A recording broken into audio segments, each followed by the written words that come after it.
Dasara season box office వద్ద భీకరమైన పోటీ జరగబోతుంది. కాంతారా చాప్టర్ 1 లాంటి భారీ సినిమా రిలీజ్ అవుతున్నందుకు చాలా మంది నిర్మాతలు క్లాస్ కి దూరంగా ఉంటున్నారు. కానీ వెనక్కి తగ్గని హీరో ధనుష్ తన కొత్త దర్శకత్వం ఇడ్లీ కడాయి సినిమాను అక్టోబర్ 1న రిలీజ్ చేయాలని ఫిక్స్ చేశారు. ఇది చాలా రిస్క్ అని ఇండస్ట్రీలో అంటున్నారు. ఎందుకంటే మరుసటి రోజు కాంతారా ప్రీక్వెల్ వస్తుంది. ఆ సినిమా కన్నడలోనే కాక తెలుగు రాష్ట్రాల్లో కూడా భారీ హైప్ క్రియేట్ చేసింది.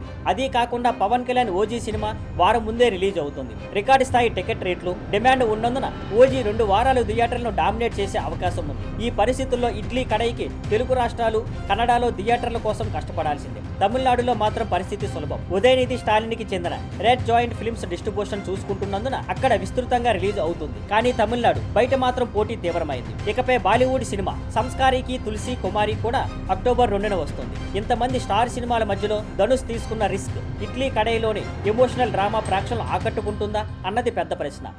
Thank you for watching. Please like, share and subscribe.